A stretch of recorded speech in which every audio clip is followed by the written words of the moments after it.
Hi, welcome everyone to this webinar on sand mining, risks and opportunities for global sustainability.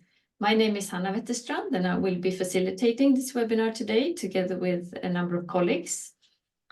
And before we start, I'd like to hand over for the formal welcoming to Katarina Hedar from the Swedish Agency for Water and Ocean Management and the head of the Unit of International Affairs. Thank you, Hannah. Good morning to all of you joining this online event. A warm welcome to this webinar on sand mining. My name is Katarina Hedar and I'm head of International Affairs Unit at the Swedish Agency for Marine and Water Management, in short called SWAM. SWAM is a governmental agency tasked to protect, restore and ensure sustainable use of freshwater resources and seas, and including fisheries management. And we are delighted to host this webinar together with SwedBio at the Stockholm Resilience Centre and the Swedish Society for Nature Conservation. We have been coordinating the Swedish Ocean Platform to end poverty since 2019. And together with 20 Swedish actors who work for sustainable development. This has been part of a larger program called SWAM Ocean, financed by SIDA, the Swedish International Development Cooperation Agency. And the program has been supporting countries to strengthen their capacity in sustainable management of the sea and its resources, to increase economic benefits while managing marine protected areas. The platform was created to strengthen Swedish organizations, international development cooperation, to be more effective and streamlined within marine environmental issues as means to improve the livelihoods and well-being of coastal communities most dependent on the health and function of the ocean. And we are many organizations working in the West Indian Ocean region of East Africa. This webinar today is a result of the platform's networking group on fisheries and marine protection, who are engaged in guiding cooperation development towards more sustainable, equitable, and just use of marine resources in this region. Sand extraction or sand mining is one of the many human activities that affects both the marine environment and fisheries livelihood. And we hope this webinar will raise awareness and bring new interests and insights on how ocean sand is interconnected to a dynamic and complex social ecological system critical to the coastal and marine environment and the communities depending on it.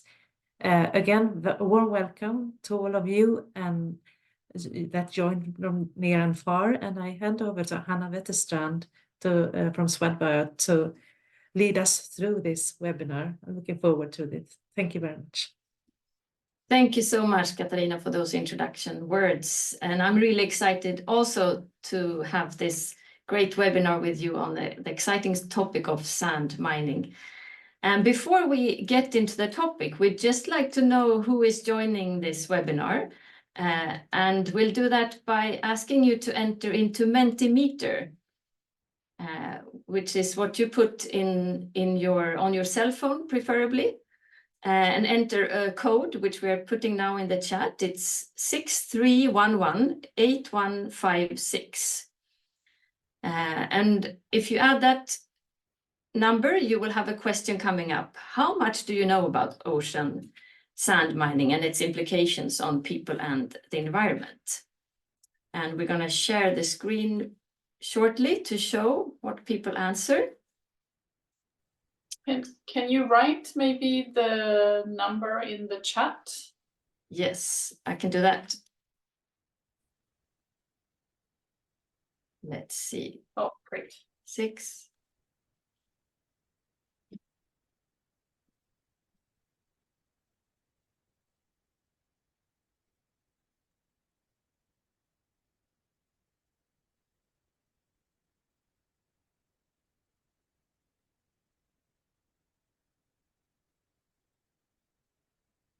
It's lovely to see who's joining the webinar. It seems we have finally been able to enable the chat, and we have Ivan from WCS, the Wildlife Conservation Society in Mozambique, joining. That's lovely. And it seems like we have a lot of curious people that wants to know more about sand, a lot of giraffes in the meeting.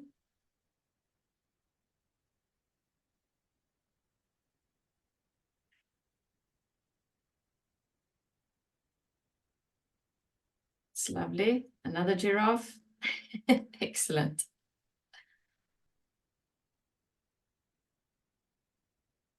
And some colleagues at the Stockholm Resilience Centre also joining the webinar. Great.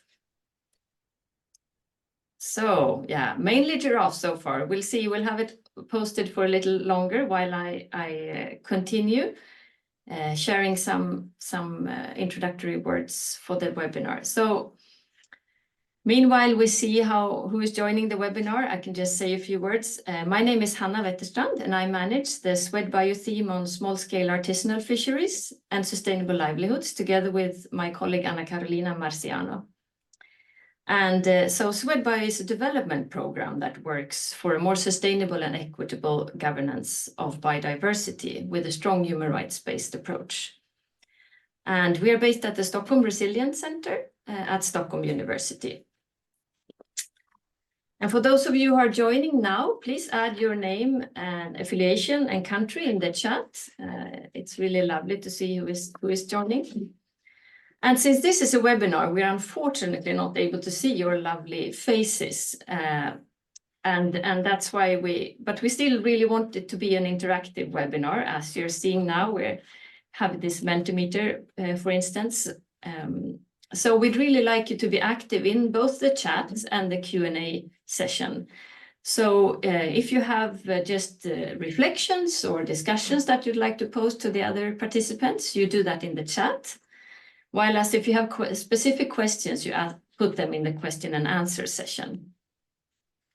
And since this is the only way we can interact with one another today, we'd like to kindly ask you to be mindful of the language that you use in the chat, because we don't have any tolerance for any kind of discriminatory language or language of violence. And please also be mindful about power dynamics and be respectful of the various kinds of knowledge and experience that people represent here today. And as you know, English might not be the mother tongue of everyone, so please bear with one another and please try to put away any kind of judgments. So we see the number of giraffes increasing here, and we'll soon, I think, stop sharing the screen. Should we do that?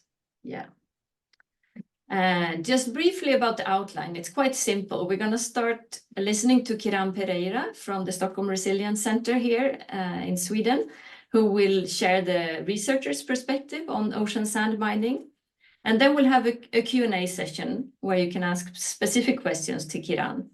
And then we'll move on to listen to Kanko, who is one of the partners of the Swedish Society for Nature Conservation, a civil society organization based in Kenya that's been working intensively since 2008 on good governance, good environmental governance, conservation, sustainable use of natural resources, and responsible development.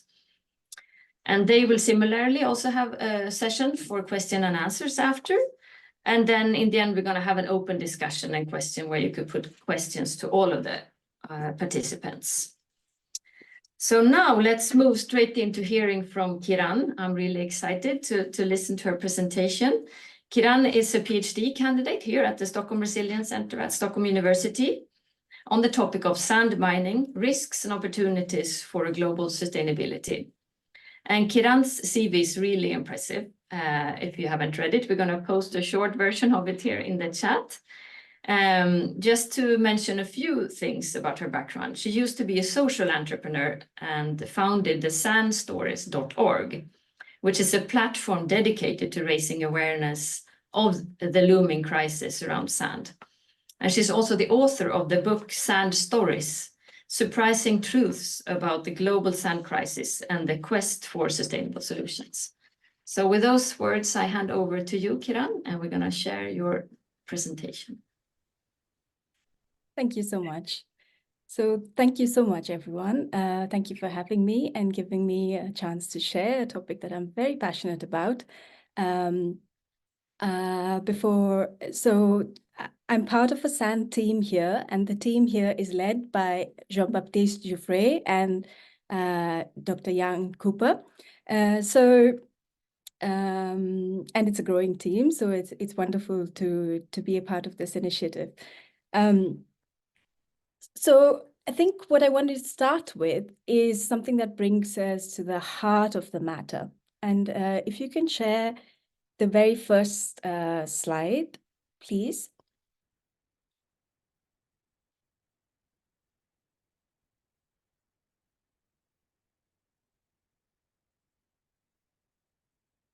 So while the screen is being shared, let me give you a background about why are we talking about sand right now? The reason sand is growing in importance is because in the 20th century saw a 23-fold increase in materials that are extracted for the building and construction sector. But this particular resource is a non-renewable resource as far as policymakers are concerned. So there's a huge mismatch between how this resource is formed in nature and the scale and the pace at which we are consuming it today. So if you go to the next slide, please. So how is sand formed? I want to take us back to our geography lessons and like early. So sand is formed mainly through erosion, through the action of wind and water and air, ice and things like that, environmental factors. But it's not the only way. There are many other places where sand is formed in other ways. For example, in the tropics, sand is formed through the breakdown of calcium carbonate shells, of mollusks, or corals, or organisms such as foraminifera. In some places, some pristine beaches that are much loved by the tourists, for example, are formed thanks to the poop of parrotfish, which graze on the corals and then contribute to the formation of the beach. So it's important to consider that not all sand is the same. And therefore, when we adopt solutions, trying to adopt a one-size-fits-all solution is not the best approach, because there may be these multiple factors at play, and we need to consider a place-based approach. The next slide, please. So it brings us to the heart of the matter. As far as our industries are concerned, not all sand is the same, not all sand is equal. Our industries have evolved to use specific types of sand, and these specific types of sand come from very specific places. For the majority of the use, we don't use sand that is derived from deserts, because it's considered that's the sand that has been shaped by the wind, and it's considered a bit too round to offer. So think about it like stacking a group of marbles. It's very hard to get, to build strength. What concrete needs is slightly angular sand that will kind of lock together in place, and then that makes the concrete stronger. So most of the sand that is used for concrete is this sort of angular sand that is shaped by water. Now, it could be that there are inland deposits left in the previous ice ages. So those were again shaped by glaciers and again shaped by water. For other industries, for example, they have very specific requirements. For example, you require, the slide that you see there for glass, you require sand that is very, very high, that does not have any impurities such as iron that could color the glass or any other elements that could make the glass crack. So you need very pure quartz. Then also you see right where the person is holding the sand, that's special type of sand that is used for an energy generation, fossil fuel energy generation method called fracking, where the sand grains need to be extremely strong and rounded because they are injected at huge, tremendous pressure into the ground, and they prop the fissures open and they let the gas escape. So you need sand that will withstand the kind of pressure and temperatures that it is subjected to. So not all sand is equal, and that brings us to why I want to give you a taste of what sand mining looks like in today's context. Next slide, please. So this is a video that you're going to see. It has no sound, but just to give you a taste of what sand mining looks like in one of the rivers in North India. You can play it.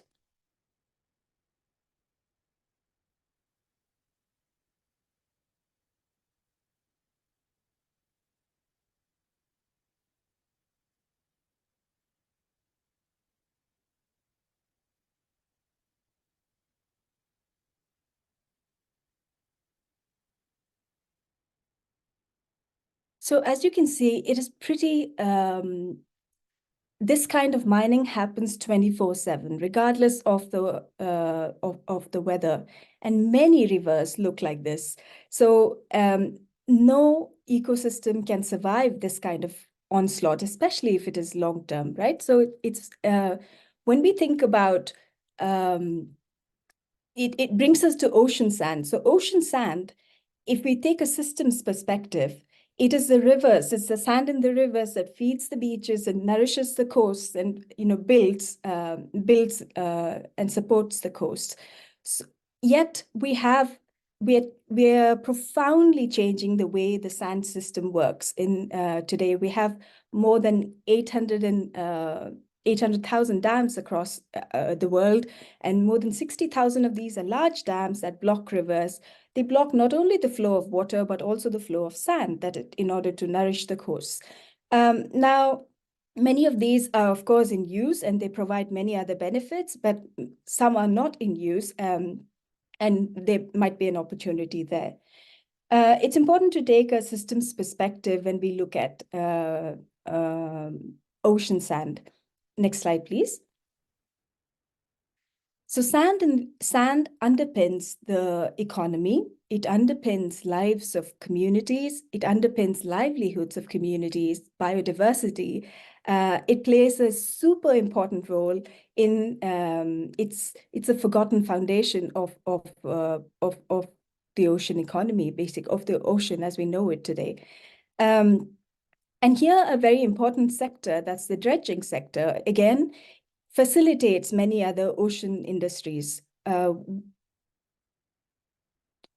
would not be able to, for example, they play a super important role in building critical infrastructure such as ports, or in supporting offshore energy sectors, or in keeping shipping lanes clear, or helping with the laying of cables and pipes.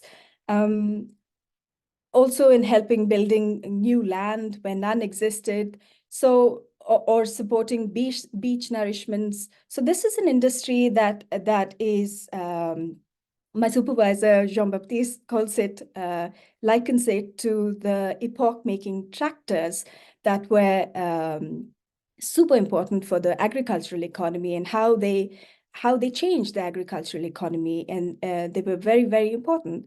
The dredging industry similarly plays a role in the ocean, where it is transforming the ocean, and the economy as we know it would not exist without this particular sector. So while it plays a very important role, the question that leads us to is, next slide, please. So there's sand being mined at a variety of scales. One is the dredging sector, which is highly consolidated. There are big players involved, massive volumes that are involved. But also at the other end of the scale, where there's beach sand mining happening, or coastal sand mining happening. And these are often a crucial livelihood opportunity for communities who have no other. They may be alternate sources of income, or they may be a vital source of income where they have no other opportunities available to them to feed their families. So it's also important to keep that in mind. And this kind of sand mining can be diffused. It can be undocumented, unregulated, and sometimes illegal as well. So you have a wide spectrum of situations where sand is mined in massive volumes and quantities. Next slide, please. So land reclamation is one of the significant user of sand. And this particular slide, you see Eco-Atlantic. This is a project in Africa where the project, although reclamation work began in 2008, public consultation was held in 2011. So there are huge discrepancies, and this particular land now is one of it's prime real estate. It's one of the most expensive real estate in the region. It's often marketed as Africa's answer to Dubai. So the question that leads us, next slide, please. The question it leads us to is, when we extract sand, for whom are we doing it and at what cost? I think that's a key question to be asked. Here in this picture, you see fishermen that are blocking a Dutch dredging vessel in Indonesia, where they were protesting against the impact on their livelihoods. Often projects can have, because of weak governance or because of poor monitoring, there can be tremendous amount of social impacts, environmental impacts, also human rights concerns. So, for example, profits of these projects can go just to a few people, while communities are the ones that are impacted the most and are left to deal with the aftermath. Often they are displaced, they lose their livelihoods, their vulnerability to climate change is increased, and there's destruction of cultural sites. Local communities' rights to water, to land, to livelihoods, to culture, all these rights become sidelined in the service of other aims. So it's important to recognize that poor monitoring and weak governance can have huge impacts on communities and rights holders. Next slide, please. There can be huge equity and human rights concerns as well. For example, in this, there was a report by an NGO called Global Witness called Runaway Risk. Now, this report talks about how Dutch companies will benefit through the projects and the project focus was on Manila Bay reclamation in the Philippines. Now, this is a project that's going to build 15 billion. They're building a new Manila International Airport. The project it's pegged at $15 billion. It's the most expensive project in the history of the Philippines. And the Dutch government also had to issue insurance policy, which is its largest ever insurance policy, worth about 1.5 billion euros through the privately held export credit agency at today's DSB. Now, at the end of 2022, the dredging company had delivered more than 1/3 of the sand. It's the biggest ever project, even for the company, Boscalis. They're building over 1,700 hectares of land in this particular place. But the runaway risk, the report by Global Witness, says that this project has failed to screen for severe human rights risks, and it has not followed OECD guidelines for environmental and social impacts. Now, it got the go-ahead 2 years prior to any time, before having an environmental clearance certificate. Local people were not informed that they were going to build an airport, so it denied them an opportunity to have a free, informed, and prior consent process. Some people reported that they were felt compelled to leave because company representatives came in with armed soldiers,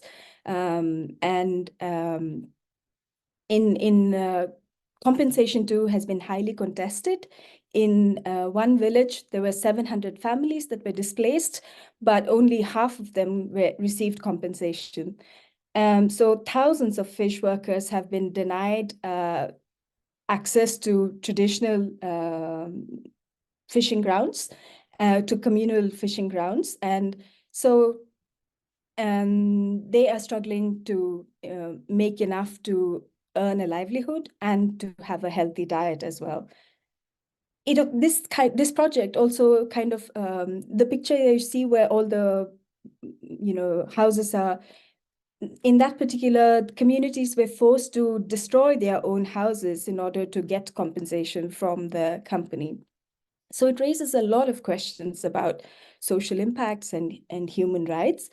It also, in the given climate, it increases their climate vulnerability because it is set to enhance the vulnerability of a population that is already at risk, at huge risk. More than 5 million people are exposed to flooding, and this is projected to increase to 12 million people by 2040.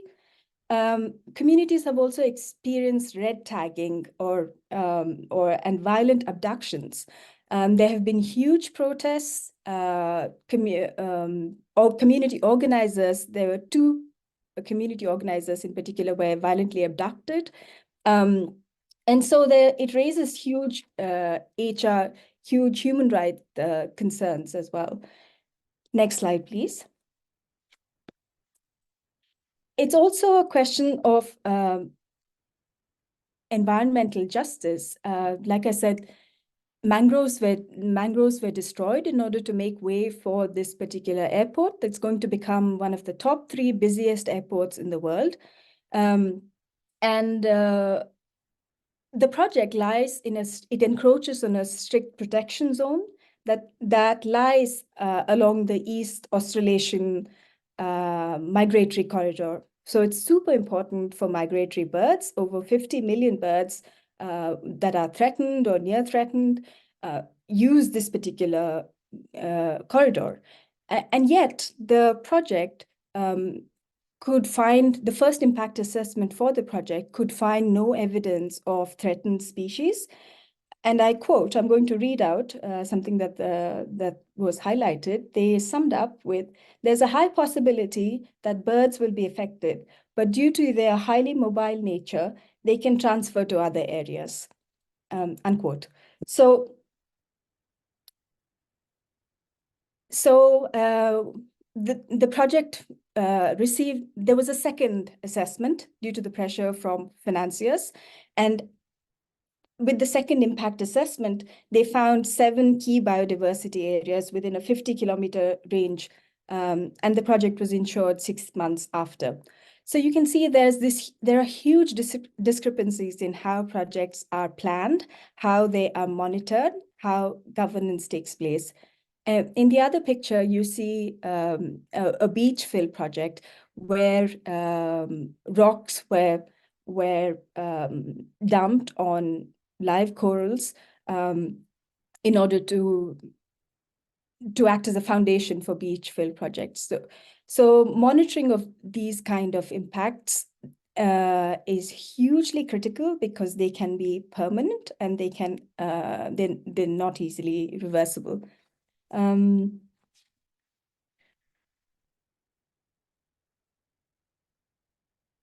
So the New Manila International Airport has been criticized widely, and there have been movements to introduce a corporate accountability law But in Jan 2023, the CEO threatened to move the headquarters away from the Netherlands in response to a new corporate social responsibility that would strengthen human rights and environmental regulations. So there are huge questions around distributional equity, who benefits from these projects, also procedural equity, whose voice is valued in these in the process. I think it's very important to consider, take into consideration this. Next slide, please. So I would invite you to read this report on ocean sand. It talks about how ocean sand lies at the very heart of it, and yet it's a blind spot it falls in our blind spot. Neither sand nor dredging is mentioned even once in the texts of and even though we're well into the decade of the ocean, we still see that this resource, there have been a huge increase in the number of publications, but there's a long way to go still. And if you go to the report, you will find a fantastic synthesis of all the literature that you'll see all the impacts, biodiversity impacts, habitat destruction, groundwater contamination, loss of coastal resilience. So many impacts there. So you'll find plenty of sources, and I would invite you to read this particular report. It's important to bear in mind that the industry that acts as a facilitator for other industries, it's very important in the current economy. It's important to also recognize that they are not part of the UN Global Compact or UN Ocean Stewardship Coalition, or they're not signatories to the Sustainable Ocean Principles. So I think it's very important, as the report suggests, to bring in a holistic perspective and to invite, to focus on transdisciplinary research, to ensure that rights holders are recognized and they have a seat at the table when decisions are being made. So that's all I had to share for you. I'm happy to take questions. And the next slide, please. You'll see my email as well as the email of my supervisor, Jean-Baptiste. Please feel free to get in touch with us. And if you have anything that you would like to share, any pictures that you would like to share, we'd be very happy to hear from you. So thank you very much for your time.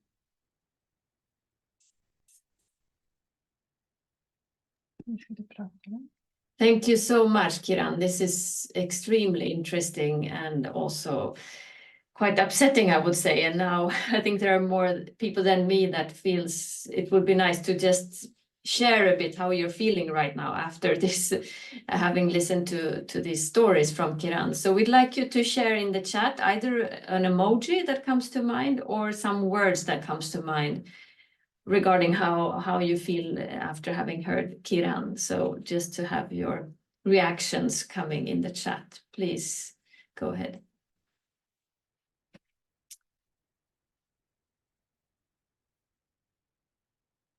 So let's see how people are feeling now. At least me, I'm feeling really upset and quite angry actually about how the situation can be like this, that there are no rules or regulations in connection to sand, and it's such a huge industry and sector coming on. So we have someone more here being angry. We see the emoji coming up. Shocking, but thank you for all your work to raise the issue. Yeah, someone is also sharing an emoji with tears.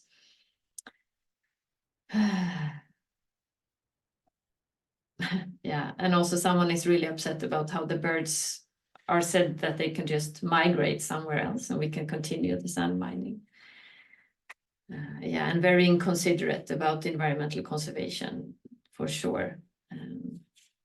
And someone is almost boiling their brains off being upset. Thanks a lot for that. And with those words, I'd like to hand over or first of all, ask all the participants to put your questions in the question and answer session. And we'll have Jenny Hertzman and also Ottilia Toresson here coming up on the screen. And they are our colleagues at the Swedish Agency for Marine and Ocean Management, and also part of the Swedish Ocean Platform to End Poverty. And they are senior analysts, both of them working there. So I'll hand over to you to manage the question and answer session. Still, there are no questions and answers. Yes, we have some. See, I think. Yeah, and maybe just to clarify, so good morning or good afternoon or good evening, depending where you are joining in from. But just to clarify that you can put your questions in the Q&A, which is actually written in Swedish, frågor och svar. So you learn a bit of Swedish on this session as well. So, but also happy if you want to just write it in the other chat. So there's two opportunities here of putting questions. Yes, thank you. And we can see that in the chat there is Inger that have written that the connection to biodiversity and climate change seem not to be taken into consideration at all. Sand is important in the ecosystem. And you can also have comments here. If you want to reply to any of those comments as well, you are of course welcome, Kieran. I actually would like to raise a question to Kieran while we sort of set off the Q&A session, but I have two questions. Well, one of them is maybe more of a general one that maybe others are also curious is, Kieran, how did you get into this issue? I mean, how did you bring about thinking about this sand mining issue? So I grew up in Bangalore in South India, and I saw hundreds and hundreds of trucks filled with sand flying up and down. It was a tiny city that morphed into the Silicon Valley of India, and this growth was fueled largely by concrete. At the same time, I constantly read reports about rivers being decimated because of sand mining. But my family originally comes from Goa, which is a tiny state on the west coast of India. I've had many happy memories at the beaches and stuff. So when I decided to do a master's, and every time I spoke about this topic to others and talked about it, I think there isn't a recognition and awareness that I think we intuitively know that there are different kinds of water and not every kind of water can be used for different, but we don't know that about sand. We don't know that there are different kinds of sand, and our use of sand, we use specific types. So for my master's, I studied sand mining as well. I traveled around the villages of Mumbai, and it left me feeling, for want of a better word, depressed. I was really disheartened that the kind of world that we were building, I saw people who had been fisher folk for generations, but were now unable to continue their livelihoods because of the impacts. It left me feeling very despondent. And so I wrote a blog that got picked up by a movie maker, and I've never looked back ever since. It's been an interesting journey, but I'm grateful to be here. Thank you. Interesting. And now there are some questions coming here. The first one is from Nina Bondre. Do you have any thoughts about the demand for sand and potential substitutes? Yes. So the demand at the moment is anticipated to be around 40 to 50 billion tons per year. These are specific, and I want you to know that there are solutions. What we need to think about is how we use this sand. So Hannah, if you will go to my slide, please. I left in a few slides because I often get this question. And I've hidden the slides, but if you're able to show slide 12 to 16, or 13 to 13, slide 13. Yeah. So you can, I'm going to run through these quickly. You can build with rammed earth, for example. Next slide. You can build with, for example, this is a company in India that is using straw that is left over after rice production, wheat production, to build these panels. They are industry certified. You can see the school that has been built using these kind of panels. So it's absolutely possible to build using alternate materials. Next slide, please.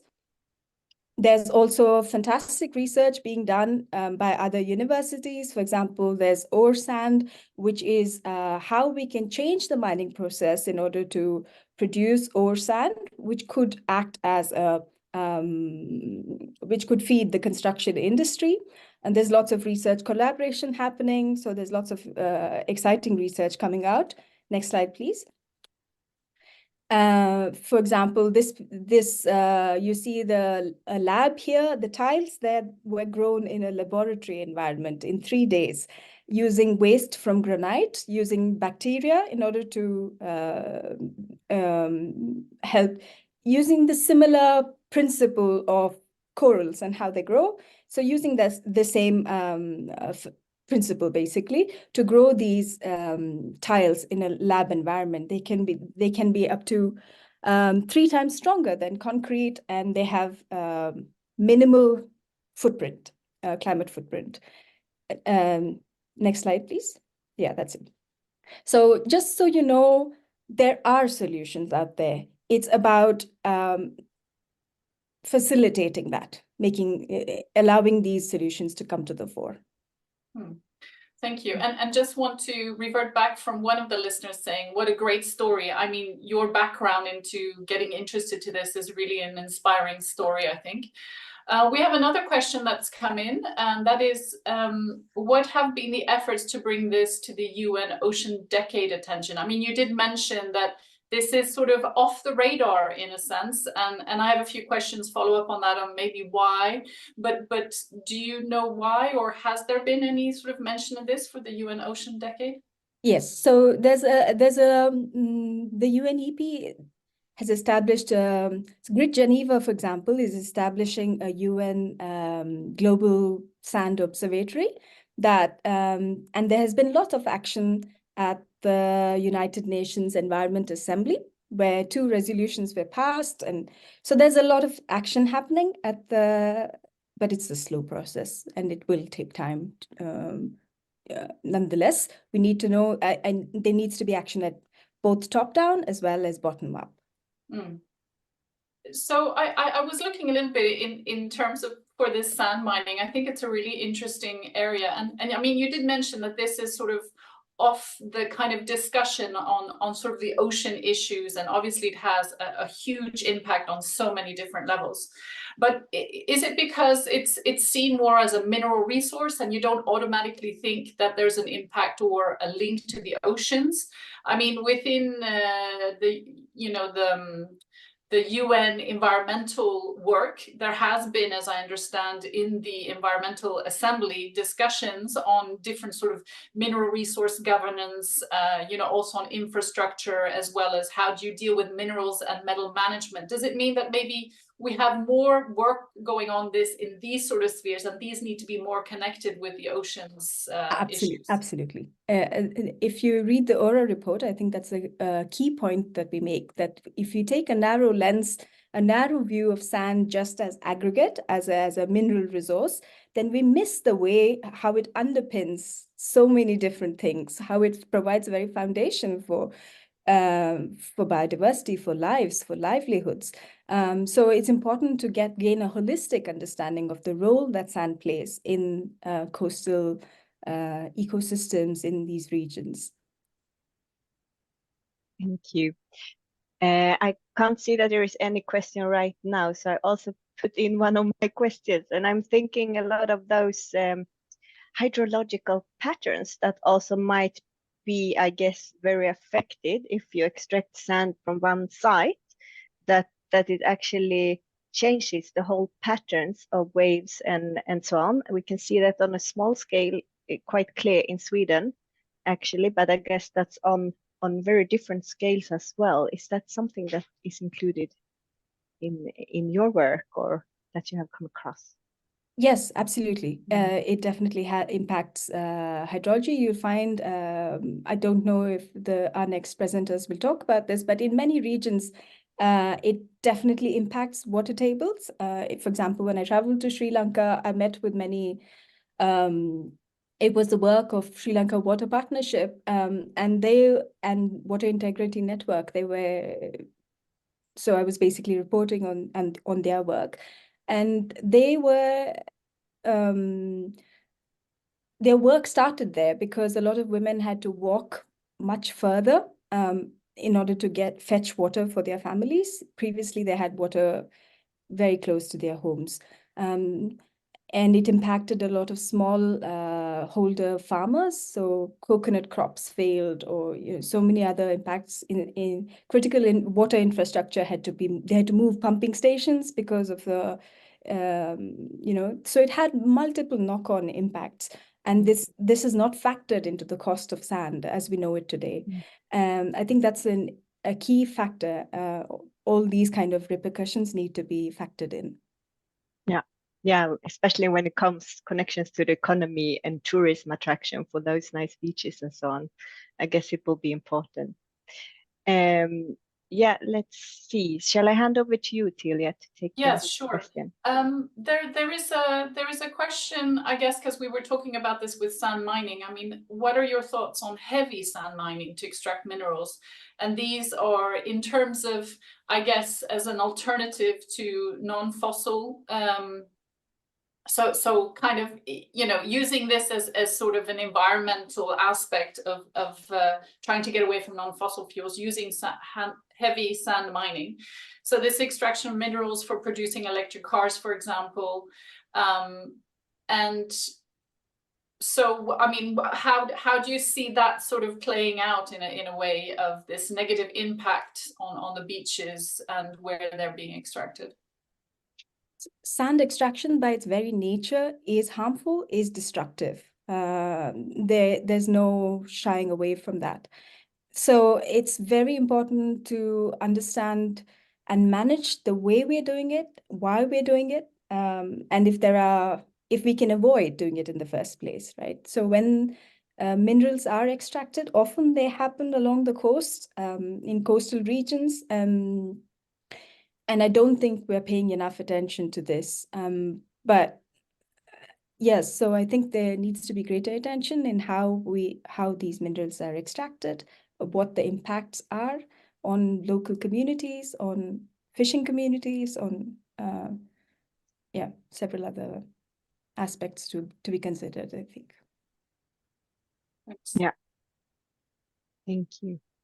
There's one more question here. In your opinion, what role can NGOs play in putting sand on the ocean sustainability agenda? Super important role. I think it's such a critical role that you have to play in supporting communities, in raising awareness of this issue, in holding governments accountable, in tying together and building community, because together it's much easier to make progress, I think. Yeah. Thank you. Great. Maybe one last question. If there's anyone else who has another question, please write it in the chat. We have a few more minutes. But a question I have is, I mean, what should we do? I mean, what do you recommend or think the best way forward is, or what is concrete that government agencies can do, or NGOs? I mean, is it about raising the awareness on this, or are there other steps as well? So raising awareness is crucial. It's the first step, but it would be a shame to stop at that. So I think we need a lot more.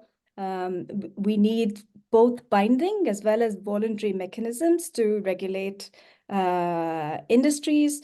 We need to bring rights holders to the table, give them, have their voice heard, basically, so that they're not disenfranchised from how this setup is put in place. We need, basically, ocean sand needs to be on the ocean agenda. the first thing that I can invite is for you to read the ORA report. I think it's a lot of us got together and we've put together a lot of a huge synthesis of the literature out there, and that would provide a great starting point. Right. And a question has just come in, I think, on a follow-up on this is, so why, do you recommend some sort of international guidelines on the restrictions of sand trade? And where would we try to advocate for this? So we don't yet have a global agreement as far as ocean sand is concerned. There are at international levels, local levels, and with varying success. So I think while we work towards coming to a global agreement, in the meantime, like I said earlier, there needs to be complementarity. You need to have a top-down approach, but you also need to have a bottom-up approach where communities get together and demand for change. Thank you. There's one comment also in the chat. Very interesting discussion, as well as the super good presentation from Kira. Agree. Thank you.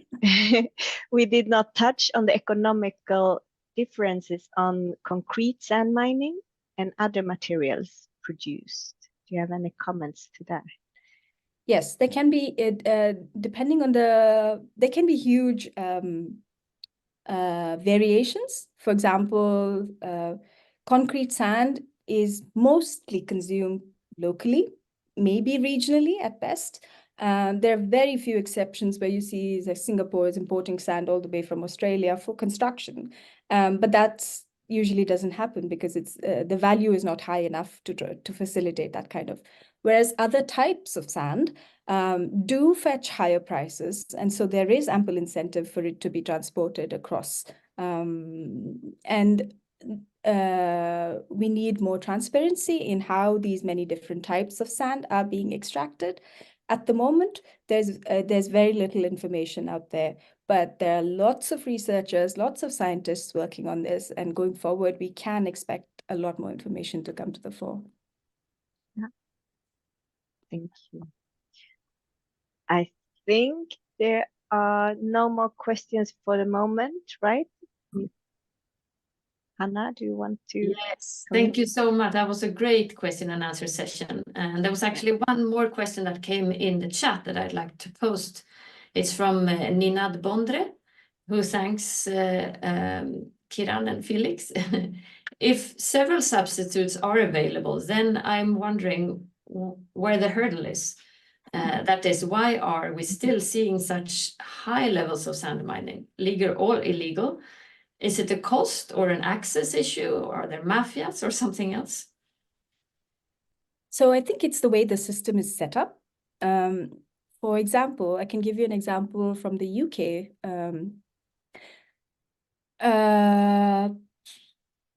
If you want to, so many buildings in the UK are not fit for purpose for the climate standards that are demanded today. So what often happens is they are toned down, and it's if you tear down a building and build afresh, the value added tax that you pay is 0%, maybe 5%. But if you want to maintain an existing building and retrofit it to the climate standards, you pay a value added tax of 20%. So in a way, you are penalized for doing the right thing, right? So it's the way, even if you want to do the right thing, what would you do if you were a developer and you have to pay a 20% value added tax? So it's the way the systems are set up. I think we are in a very linear economy where we are extracting without paying attention to the costs of these extraction. We use it, and then when norms change, we simply crush the building and discard it. And much of this material that is extracted is then sent to landfill.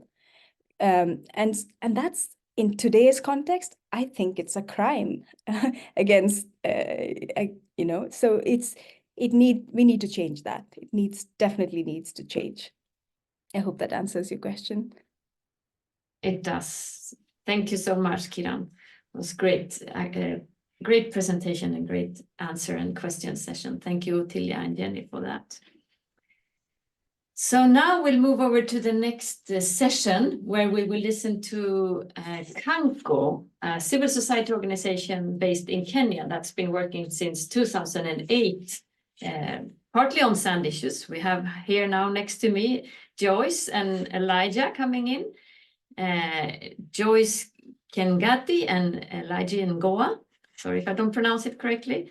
But just a few words about Kanko before we start. So Kanko has been working with good environmental governance, conservation and sustainable use of natural resources and responsible development since 2008 and are a partner of the Swedish Society for Nature Conservation. So we're actually going to have Sara Fröklin from the Swedish Society for Nature Conservation also come in here to have an interview with Elijah and Joyce. And I'd like to introduce you, Elijah, with a few words. So Elijah, as you see in the picture here, he is an environmentalist working with Kanko under its marine ecosystem and fisheries program since 2018. And he has a lot of experience in, for instance, in ecosystem-based management, in fisheries in general and ocean governance.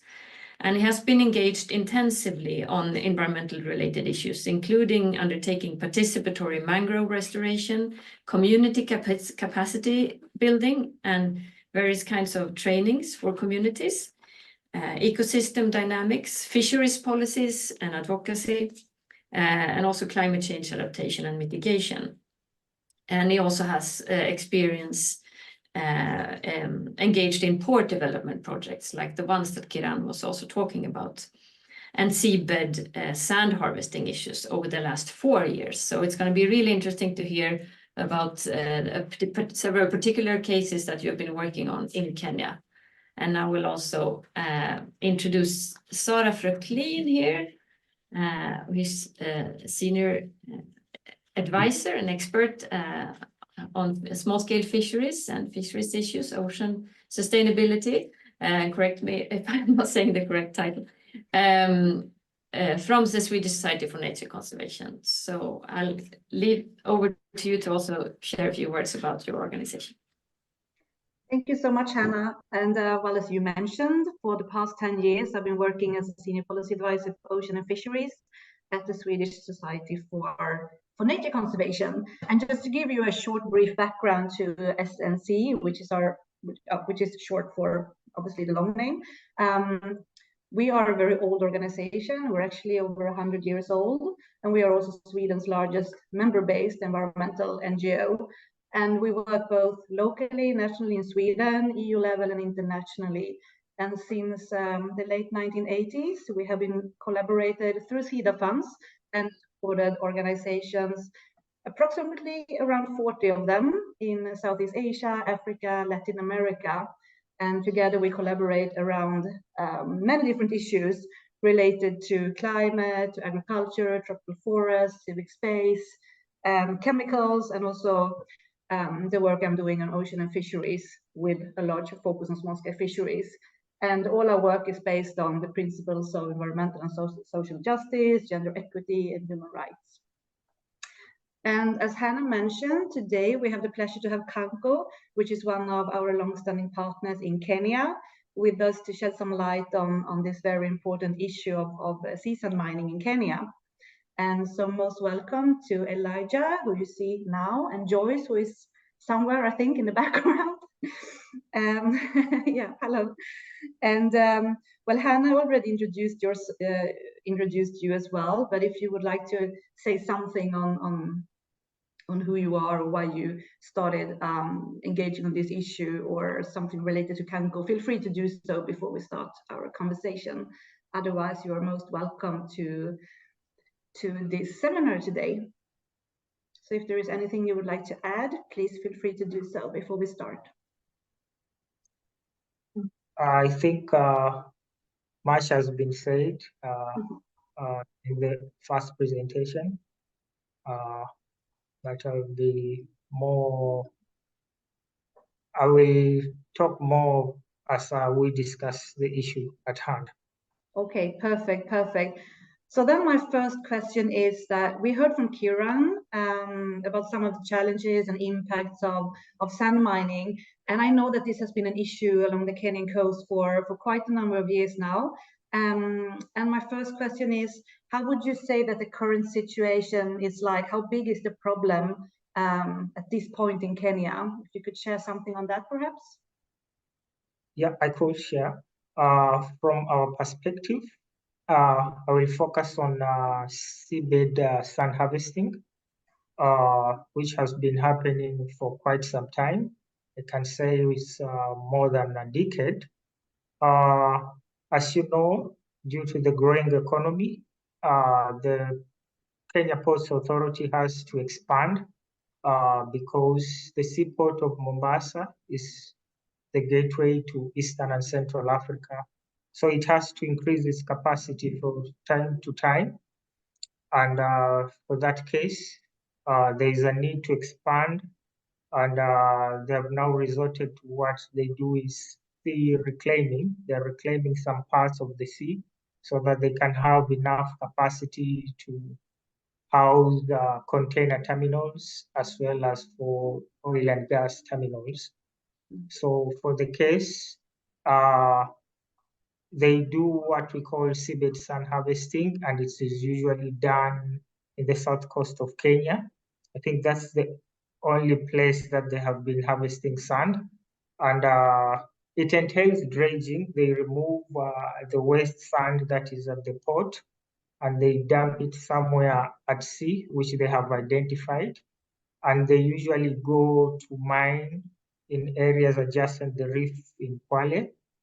So the situation is not good because it has severe impacts on the ecosystems and livelihoods. But up to date, they have not found an alternative to it, despite having significant impacts. But the notion is that in terms of cost benefit, they consider it to be cheaper for them to do the reclamation compared to other alternatives. Thank you so much, Elia. And you mentioned also impacts, and that's my second question. Could you perhaps say something on the main environmental and social impacts that sea sand or coastal sea sand harvesting has had on the local communities or the environment along the coast? Yeah, it has had significant impacts on the environment and the people that depends on this ecosystem for their livelihoods. As the sea sand harvesting is done adjacent the reefs, and you know, much of the Kenyan fisheries is artisanal, and I can say like 80% of it is done within the reefs, and is highly dependent on their health.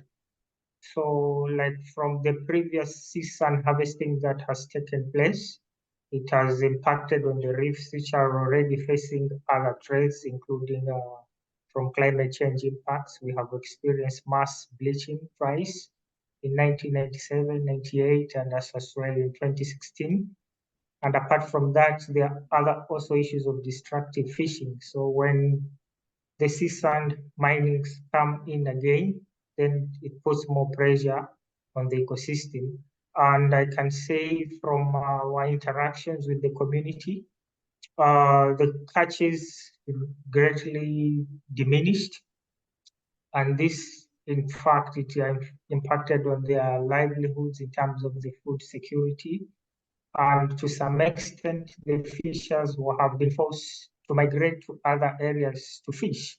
But now for that case, that means the fishing pressure is being transferred to other places. So it has an impact. Since here, like the catches are going down, then the fishermen are moving to other places, and now the pressure is being transferred to other areas in terms of the fishing effort. So some of the effects the area is likely to is experiencing is on local overfishing in other areas, since the fishing grounds that they are used to fish have been impacted.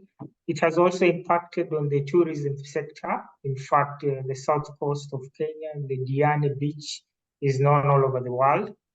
But after the sand harvesting that was done in 2018-19 for the construction of the oil and gas terminus at the port of Mombasa, the sand greatly diminished.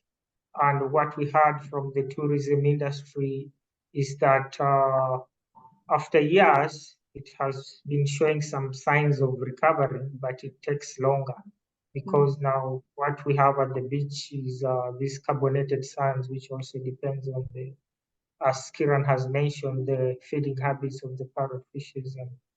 And at the moment, the port is also in the process of expanding to increase to berth 23. And the ongoing effort is still, they have mentioned that the proponent, the Kenya Ports Authority, has mentioned that they will have to fetch sand from that same area they mined in 2019 and 2020 because they do not have an alternative. They considered it the cheapest option. So that means the sector will be impacted more because like the beach is trying to recover, and here we introduce the problem again. Yeah. Yeah. I was also wondering, because as you mentioned, this has been an issue for quite some time, and it's quite extensive as well. Has these processes of providing licenses, etc., for sand mining been preceded by, a robust environmental impact assessment or social impact assessment, or has that been an issue as well? I think Kiran touched upon the topic as well in her presentation, or? At country level, the National Environmental Authority requires that before such an activity is undertaken, you have to undertake what we call an environmental and social impact assessment for these projects. And I may start with the first case for the one which was done for the reclamation for the establishment of the container terminal for the standard gauge railway line. The EIA process was done while the project had already commenced. So there was no adequate to undertake meaningful engagement, but of course that we made our efforts to engage with the communities. We had to train them on the legal processes and policies with regard to sand mining. And for that case, there is a regulation on sand harvesting, but it does not mention on sea sand harvesting. So this issue of sea sand harvesting is isolated. But for that case, through the Environmental Management and Coordination Act, there is what we call the National Environmental Tribunal. It's a subsidiary body within NEMA that specifically hear cases with regard to the issues of with regard to the issuing of licenses. If the community or other stakeholders feel that the license that was issued may have an impact, they can challenge it at the National Environmental Tribunal. And through the capacity building, the community was able to draft a complaint and submit. But I can say there was limited time because at the time we were submitting the community submitted the complaint, the project was already going. So we had also engaged with the media and the issues was raised at national level. But to be sincere, the proponent went on with the project because they didn't get the verdict from the National Environmental Tribunal because, like, they challenged that the complaint, the time it was submitted, it was late. So that was the case. But of course, the EIS have said it was also done late. So That was the issue. But now, as I've said, like the port has to expand to meet the demands of at national and regional level. So the issue of sand harvesting is likely to be felt more in the coming years because, as the proponent says, at the moment, based on cost-benefit analysis, they do not have a cheaper option apart from seabed sand mining. So maybe something to do with the law. Maybe the only thing we can do is to shape the law so that there are specific provisions that governs the issue of seabed mining at country level.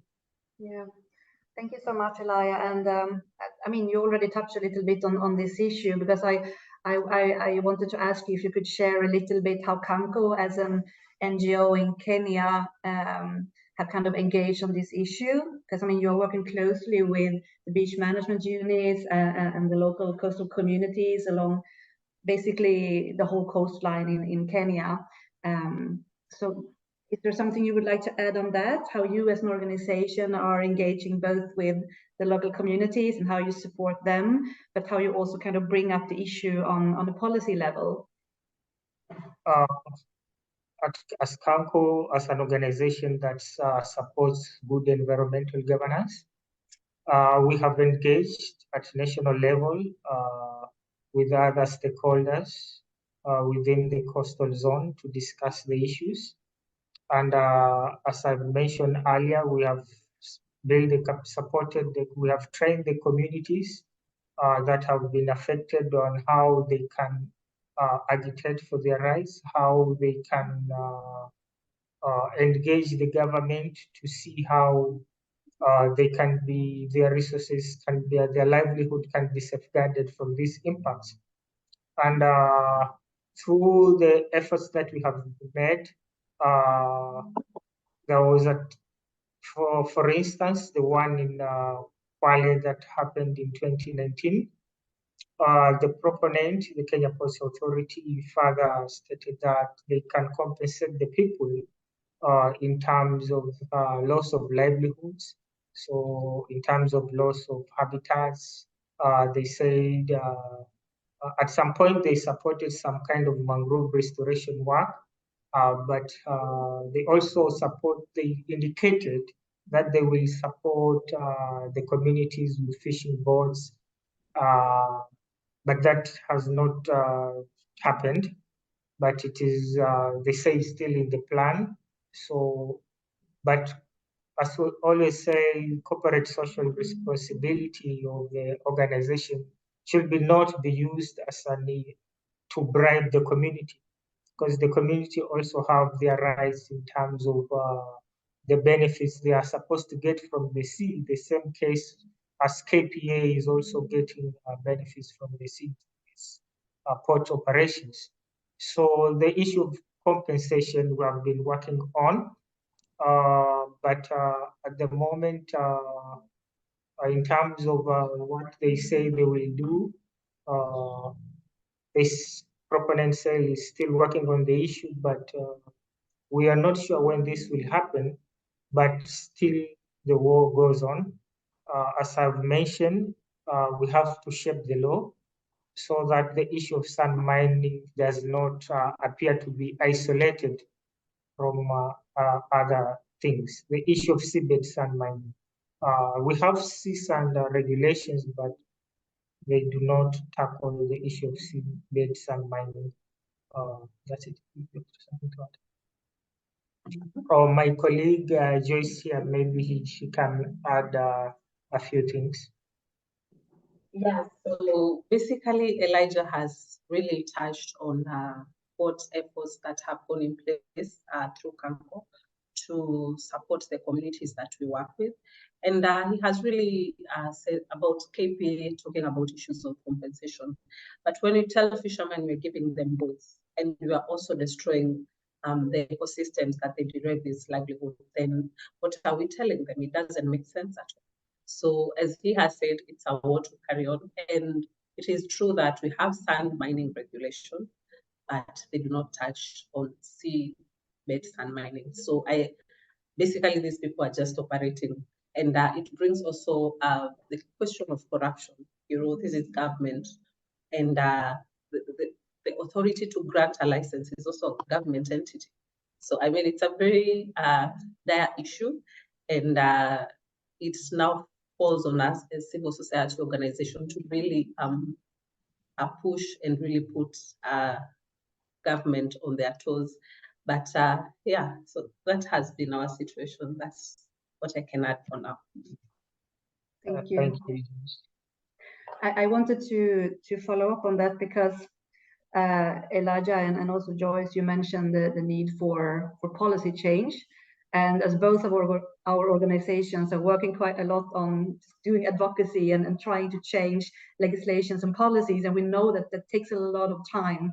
But could you see any positive outcomes so far of your engagement on the issue, or have you received any kind of, I don't know, positive feedback from the groups you're working with, or from the authorities you are engaged with, or higher policy level?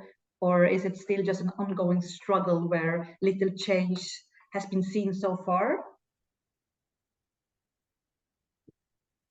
Maybe I can go first. I'd say I'd really categorize that change into two groups. So there's that at community level, and there's that at government and policy level. So at community level, really through the capacity building, raising awareness, creating awareness through various forms, including media, I think that has really impacted in our work because, as Elijah mentioned earlier, through our efforts, the communities in Kwale were able to develop, to draft a letter that was addressed to the National Environmental Tribunal to stop or to revoke the license of sea sand mining at that time, but that did not happen. It really went on. So I'd say that is one step towards the kind of change you want, to have a community that really understands their rights, really understands the law, and can be able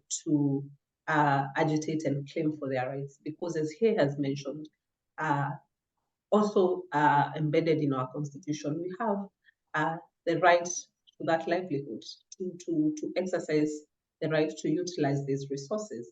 But it doesn't mean that, on this other hand, that these resources have to be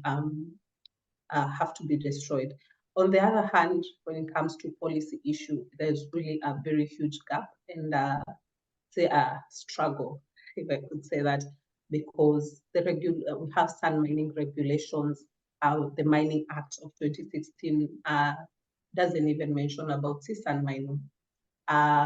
We have the National Environmental Management Authority who have generated the sea sand regulations, but there's no mention of seabed sand mining, and it is really happening.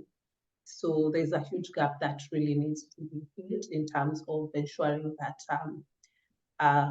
we have a governing structure or laws that are really putting us in a good sector to utilize these resources, and also at the end of the day enable us to be able to hold these entities accountable. Yeah. Also, if I may add on, the issue of sea sand harvesting in Kenya is a new thing. It just, as I've mentioned earlier, it began recently, maybe about a decade. But the law, as she has mentioned, there is clauses on sand harvesting, but it's limited to riverbeds, which also flow into the Indian Ocean. And also that has an impact on the ecosystem. But specifically touching on sea sand, I think that's where we have to shape the regulations so that we can have specific articles within the regulations pointing on sea sand harvesting. Because now, as we have mentioned, that the problem is likely to grow because also the ports are expanding. We are also likely to, we are now developing 3 ports.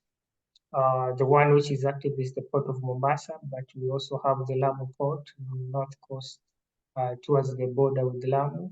We also have the Shimoni port towards the south in bordering Tanzania. So, like, we need to shape the policies, because like now with this, the KP has its own strategic plan for the next 10 years.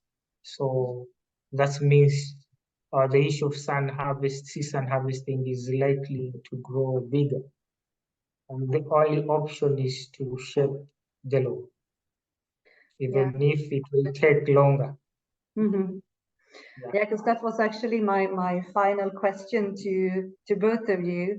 If you have any final thoughts on the future of seasand mining, because I mean, given that a lot of countries, including Kenya, has quite a lot of focus and attention directed towards the blue economy and blue growth and construction of various kinds. You mentioned port construction, for example, and coastal development in general. So I wanted to just ask you, do you think this issue will increase, or do you think it, or do you also think that it can be made more sustainable?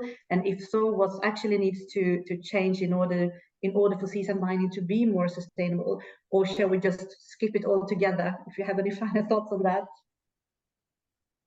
If I may talk about it, you know, like in Kenya, the ministry, the issue of blue economy and mining is under one ministry, and it's referred to as the Ministry for Blue Economy, Mining and Maritime Affairs. So the leader working on the issues is one, and also on the issue of blue economy, the problem is likely to increase. But at present, the country is developing its integrated marine spatial plan.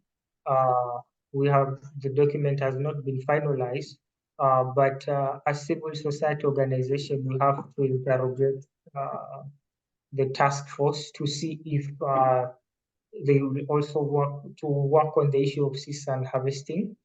Maybe the National Marine Spatial Plan will mention or specify on the areas that could be safer for seasand harvesting to minimize impacts on the fisheries. I don't know, but the National Marine Spatial Plan has to have a remedy for that issue. If they will not have an alternative, then that means this is sand harvesting house to stop. But of course, now we can, as a country, we cannot grow without developments. And with now, we also have the Dongo Kundu Special Economic Zone in Mombasa, adjacent the port.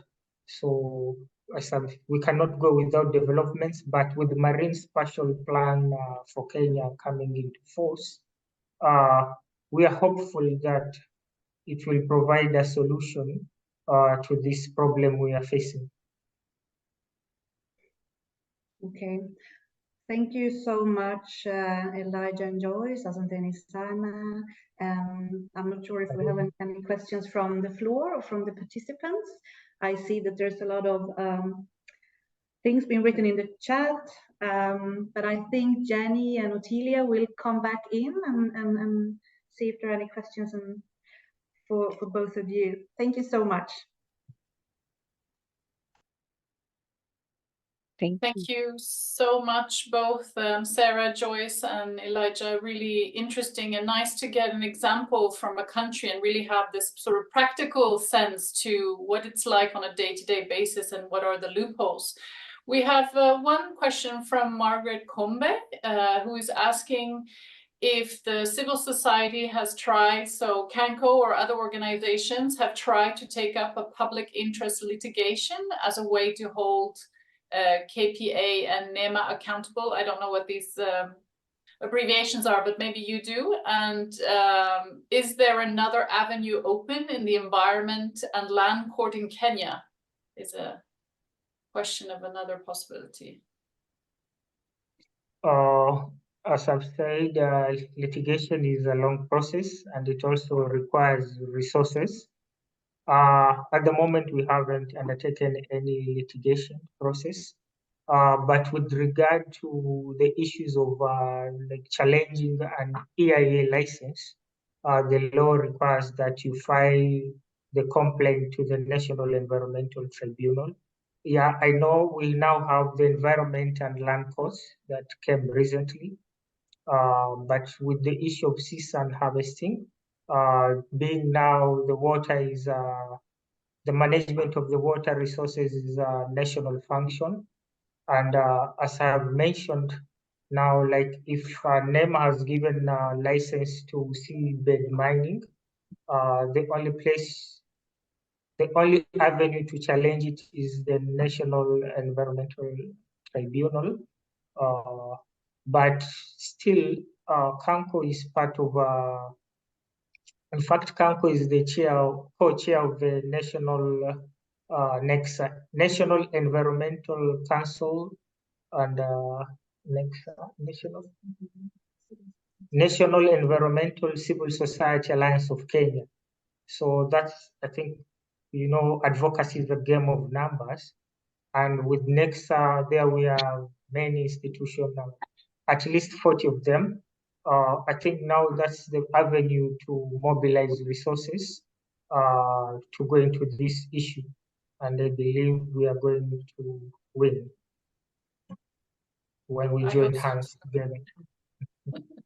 We keep our fingers crossed for that.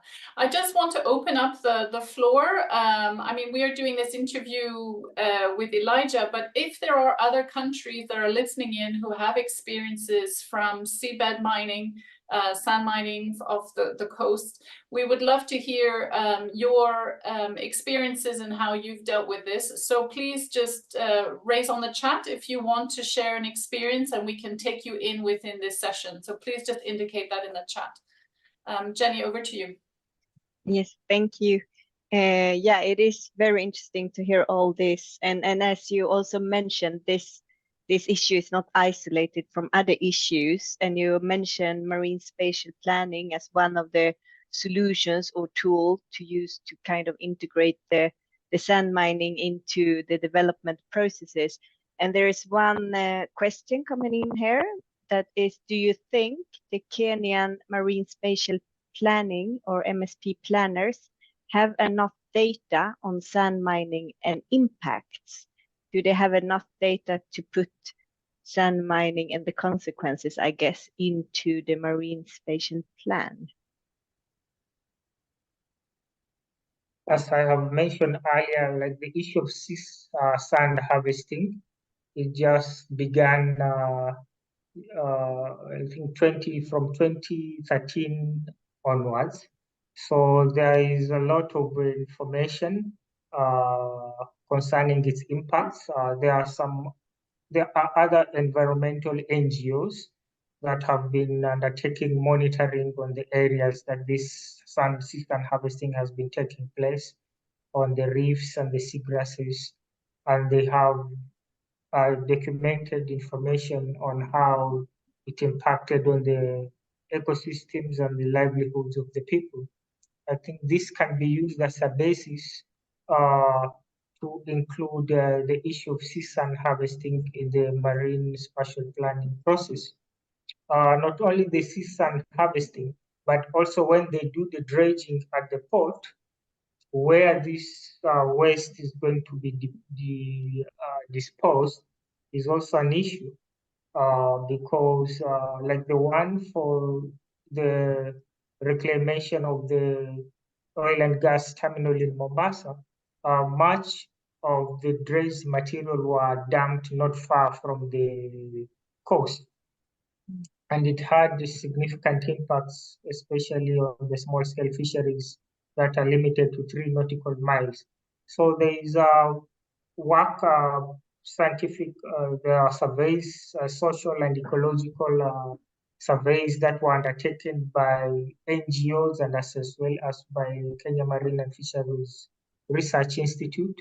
Also, the communities have a say because they are the ones that were affected. Also, the tourism industry can come in because they are aware of the impacts. The beaches that they had before the sand mining, sea sand mining, and at present, it has really changed. There is a lot, I can say, adequate information to support that the issue of sea sand harvesting has to be handled. Yeah. Joyce maybe has something to add. Maybe to add to, what my colleague has just mentioned, in terms of the marine spatial planning and having the plan that is being done for Kenya has just started. But again, we know that in the steps of doing this plan, there's what we call stakeholder engagement. And we are hoping that when time comes, civil society organization with this information and data will come forth to really input into this process and inform the whole process. So as he has said, there's a lot of information, there's a lot of data that is there. It just needs to be channeled to the right place, and I am hopeful this can really happen as we are fighting for inclusivity. And if that doesn't happen, there's something we can create our own space in advocacy rather than waiting for the invited space. Yes.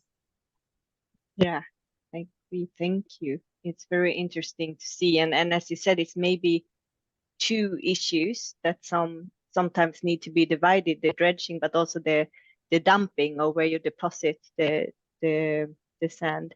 And also it strikes me a bit when you say that you need the material, and here you dredge out material, but then you dump it, and it causes another problem instead of using it for materials. So maybe there are a lot of things that can be done here. But it's good. It's also good that you brought up the tourism, for example, because then you have economic kind of motivation for also driving this process forward. So thank you very much. Interesting. Yeah. I think, Ottilia, you have a question? Yes, I have a question, but I just want to read maybe in the chat. I know everyone can read this, but sort of addition to what was discussed about public corruption. I think a lot is now focused on Kenya because we're talking about Kenya, but that some of the companies given the work on doing EIAs work with the government, yet it's the same government who gives mandate to the licensing and approving the EIA. So there might be a conflict of interest, of course, there that allows more the seabed mining that maybe should be done, and that CANCO, you educate grassroots communities to understand the pertinent laws so that they understood what the rights are and the obligations of duty bearers, and you highlight also this through your advocacy work and invite a space to be able to advance about these issues with courses that you give. So that's really great. And you also talk about that entire fishing village was displaced in 2019 due to some of this seabed mining, which is a severe impact. I wanted to ask a question because Jenny and I were in Tanzania just last year in November. We are working with some of the marine park managers who are working with the management of different marine protected areas. So both reserves, which are no use areas, but also parks, which have different types of usage where fisheries is allowed and other sort of activities. And one of the issues that came up that they said was a threat to a lot of the marine protected areas was actually sand extraction. And obviously one is from the more big industrial sand extraction that we're talking about here, as well as dredging, but also that a lot of fishermen, where they're seeing a decrease in their catches, are trying to find alternative livelihoods. And sand extraction is one of them, that they can sell that sand for building.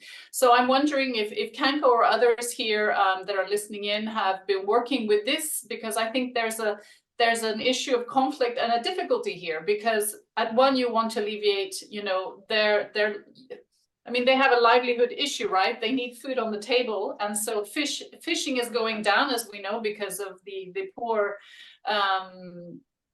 dire state of oceans, and there's high fishing. But so this is becoming an alternative sort of revenue. And has this come across with you in Kenco or anyone else about how do you deal with this issue? And also, I would just mention also tourism as well. We heard that they're taking sand to put sand in the lobbies of hotels. So this was also a big issue that came out from these marine protected area managers in Tanzania. So I don't know, Elijah, if you have any, or Joyce, any thoughts on that, or we can open it to others.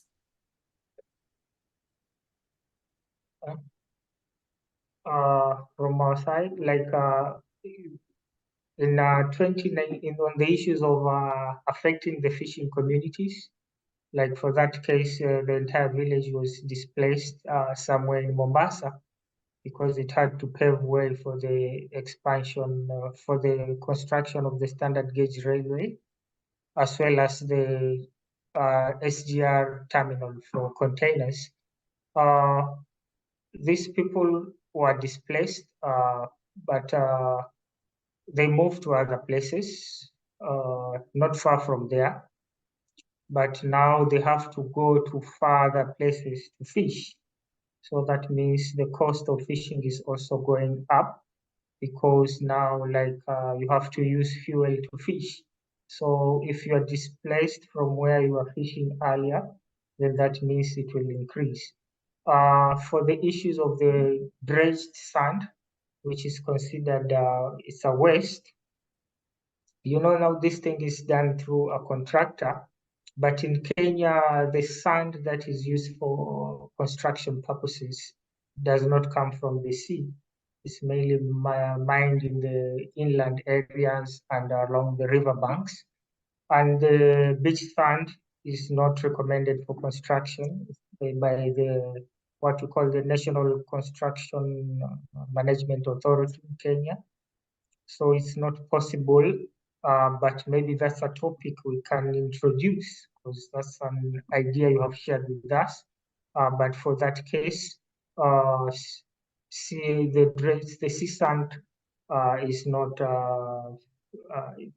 it may not be easy to have the community be compensated to get the dredged sand, because the dredged sand that is dredged from the port, it's more waste because it's adjacent the mangrove, so it's rich in this organic matter, the decayed mangrove leaves, and it's considered to be waste. So that's why it has to be dredged and dumped somewhere far. With regard to the issue of the hoteliers along the coast fetching the sand to take to their lobbies, whatever. We have the National Environmental Management Authority, and in fact, before that hotel is constructed there, they have to get the permit, because now this NEMA is the lead agency in terms of implementing the integrated coastal zone management framework that looks into these issues, including the development that are likely to come in. But as Joyce has mentioned on the issues of bad governance and corruption, it's not allowed also here in Kenya, but sometimes it happens. These hoteliers, they do collect a lot of sand for the other purposes.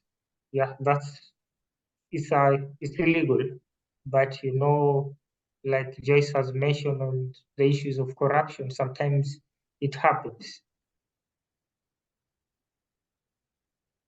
Yes, thank you. And there are some communications in the chat also about the different sectors. Coastal communities are again the most disadvantaged minority in this issue. Are there other groups of sectors that are also affected, although indirectly, by sand mining that we can tap or bring into the fold to gain the number and visibility needed to change both our respective governments and the private sectors? This is especially crucial in countries like the Philippines, where sand mining operations are not only supported but also promoted by our government. And then we talked a little bit about the tourism sector that is mentioned here as well in another comment. Is that the case in other countries is the question. And I guess we were a bit into it. I could say that in Sweden, for example, sand mining affects the erosion patterns. So there can be land that gets eroded away, and that affects really the local coastal communities in some of our areas. That actually the land disappears, more or less. It gets landslide and disappears into the ocean. So is there any other questions or comments to this modern tourism and communities that you want to bring in to the discussion? We can open up to more, or do you also want to add something to this, Hannah? Yeah, I was just thinking for this question, we can also include Kiran.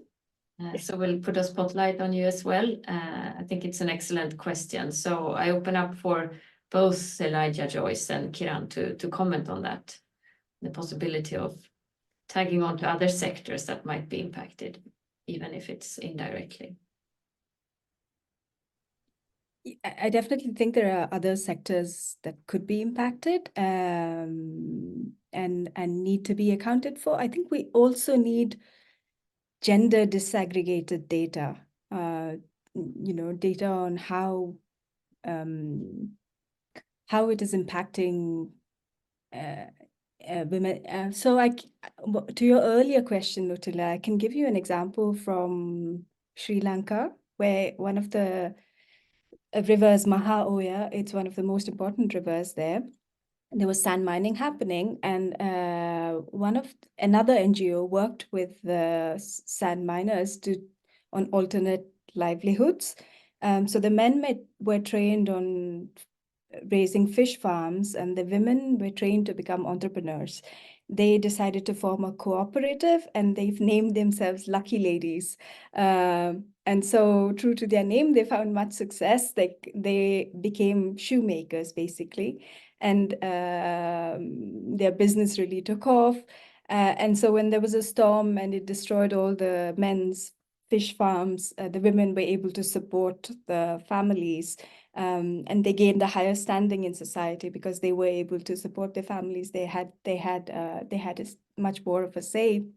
So I think there are interesting cases across the world, and we need to collect these and look at these. You're absolutely right. It's a crucial livelihood issue. So we need to take that also into consideration.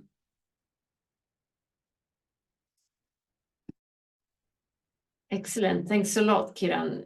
Joyce and Elijah, did you have any comments on this last question? You're muted now if you want. Yeah, sure. Thank you.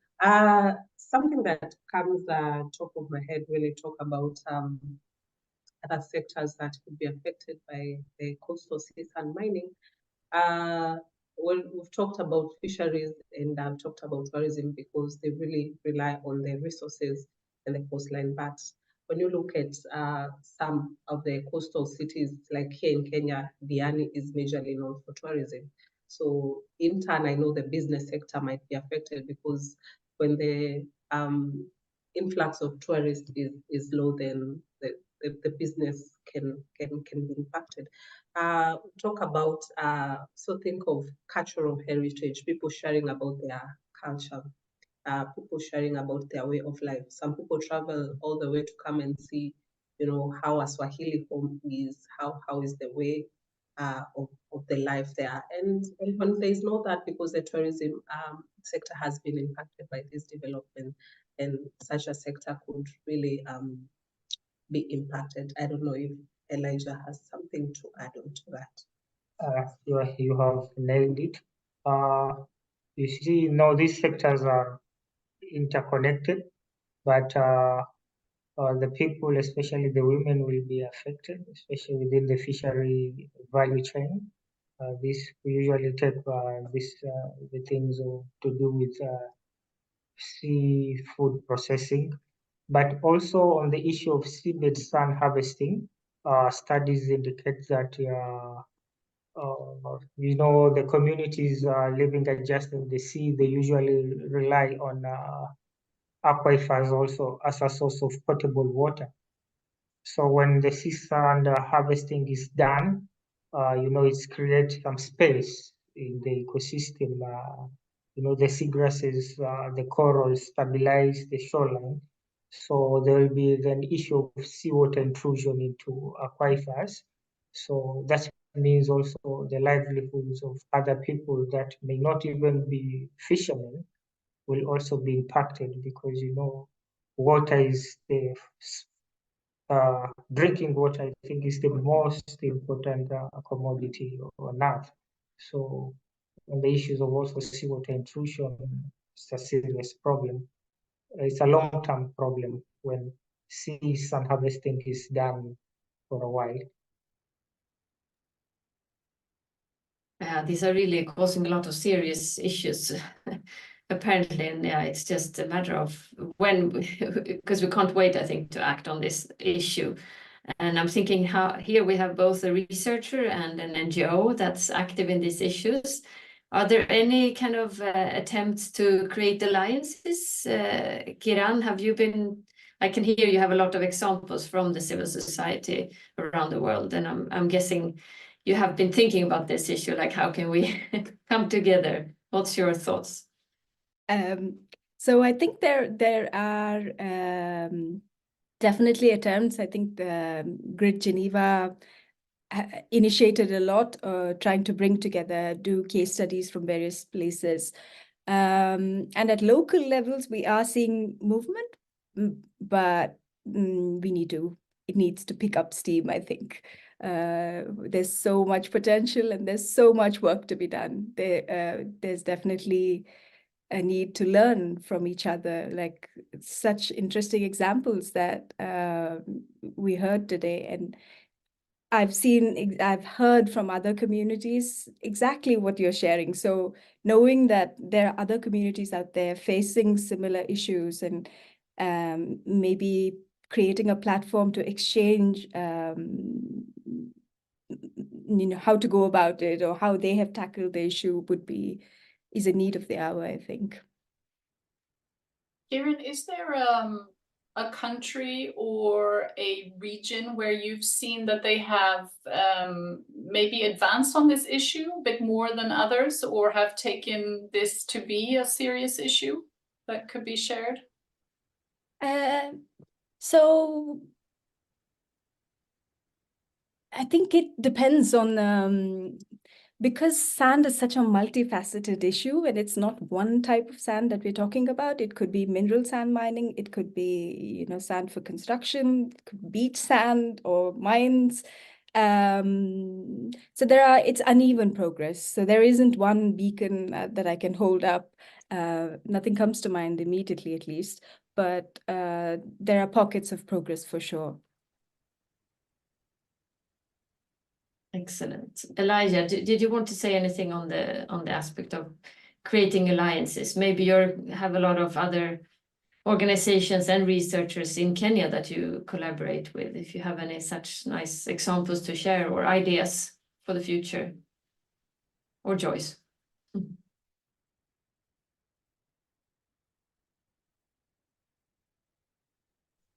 Like I have said, for Kenya, we have the National Environmental Council Civil Alliance Society of Kenya, NECSA, and Kanko is a co-chair.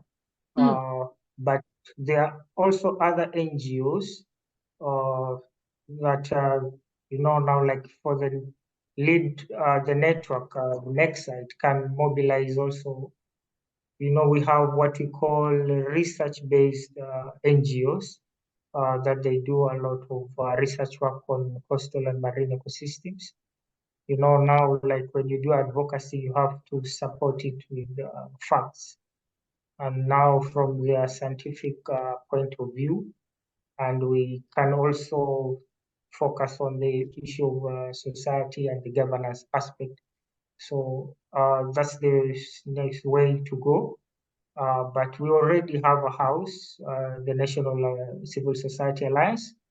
But now from that aspect, we also will invite more institutions to come in, especially from the non-state actors.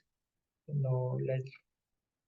have to hold the government accountable. So we cannot have them in our house, but we have to cooperate and engage with them adequately so that the issues that are pertaining sustainable management of marine resources can be dealt with. Yeah. Excellent. I think those. Maybe Go ahead, Joyce. Sorry. sorry. Maybe just to add on to that, as he has mentioned, there is that umbrella national CSOs that bring together civil society organizations.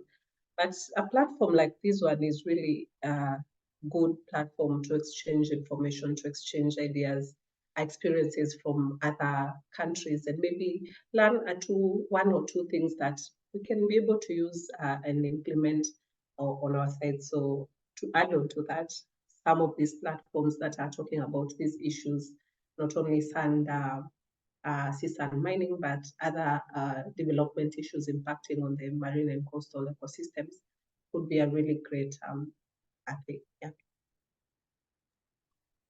Excellent, really nice, important words there. I wanted also to spotlight Sarah and Katarina and for you to come in and just see if you have any questions, you can just unmute or any comments that you'd like to share with the participants as of now. Otherwise, I also wanted to check whether there's any. Yeah, Kiran, please. So I had a question maybe for Joyce and Elijah. If funds were not a problem, like if you had unlimited funds, what would you choose to do first? Sorry, I think I put you on the spot, but just it would be lovely to hear like what would be like what kind of action or avenue you would choose. As I have mentioned earlier, the only way to go about the issue of sea sand harvesting is to shape the law, but we also know that that can be also a long process, but it will entail a series of stakeholder consultative meetings because you cannot work alone. And as we always believe, advocacy is a game of numbers. I think for us, the first thing is to shape the law. Now, since we have undertaken intense sensitization, the fisher communities, their toes, they are aware of the dire situation. And now what remains is to make sure there is proper legal tools for addressing the issues, because it will be easier for us when we challenge it based on a legal perspective to support it with the law, because at present it's sincere that the issue of sea sand mining has impacts on the environment, but there is no law that touches on it. So the first thing, I think it will be to shape the law, but that has to be a consultative issue with other stakeholders to be on board. Yeah. Thank you so much, Joyce and Elijah, and great thanks to Kiran for excellent contributions, the three of you. I think we've gotten a really rich picture of ocean sand mining with particular cases and the general global overview of how large it is and the immense impact it has on people and the environment. So we'd like to hear briefly from you participants, what are the most significant information that you have learned today? So again, a Mentimeter. So you just enter you go into mentimeter.com and then you enter the code 6311 8156 that you can also see on the screen. And we're gonna see the words popping up here as people start entering. What was the most significant information you learned today?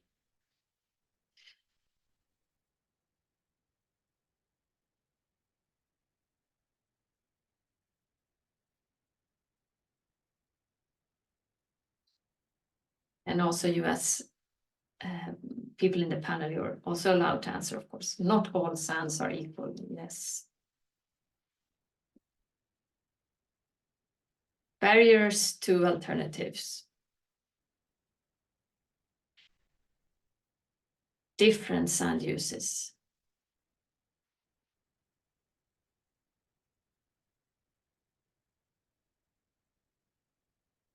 Magnitude of the issue, definitely. I think we've gotten that today.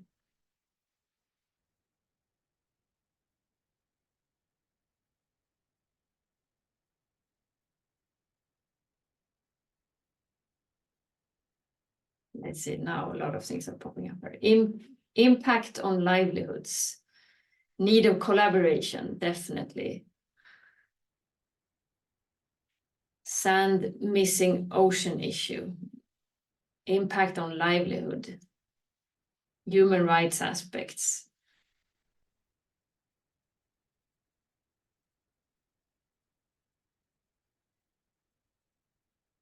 Wow, I think we'll keep this on and see how new words are popping up while I start rounding off this webinar. And we'd like to thank you so much for your active participation. It was a great lively chat and a lot of excellent questions coming in. And before we finalize, I'd like to share briefly about the Stockholm Resilience Centre continued work on sand mining. And as mentioned, this work is led by Jean-Baptiste Geoffrey, who is a postdoctoral researcher here at Stockholm Resilience Centre and the supervisor of Kiran. He really encourages you to follow up with any comments, questions, or suggestions. And you find his email in the chat. We will put it there. And he wanted me to share with you or to let you know what we will be doing ahead here at Stockholm Resilience Centre. So we have a strong collaboration with Stanford University, and they're building a group of interdisciplinary researchers, a whole team of enthusiastic researchers to embrace a more holistic approach to the sustainability and equity challenges that are posed by sand mining, with particular but not exclusive of the focus of marine and coastal environment. So some of the ongoing work is also a review of conflicts around sand resources. They're doing a synthesis of the role of gender in sand mining, as some of the examples that were also raised by Kiran. And they're doing a description of the global dredging fleet. And last but not least, an analysis of the raw and embodied sand flows and a compilation of seeds as solutions to the sand crisis, which is a project that is led by Kiran. So if you have more questions to either Kiran or to Jean-Baptiste, the main researcher on sand here at Stockholm Resilience Centre, you will find their emails also in the chat, so you can ask them questions afterwards. And let's see what else comes up here. A lot of text is missing in the UN decade. Sand mining versus biodiversity, yeah. Small-scale fishers contribute a lot. Raise awareness is important. The scale of the issue, yeah, you can all see here for yourself. A lot of reactions from everyone who has joined. Thanks a lot for this super active participation and excellent session and presentations. And this is being recorded, so that will be shared and posted at the SwedBio's website, but also shared with all of you who have signed up for this webinar. So with those words, thanks so much to everyone who has joined and participated, and have a wonderful rest of your day or evening or night, depending on where you. Thank you, Hannah. Thank you, everyone. Thank you. Bye. Thank you. Well done. Bye-bye. Thank you, everyone.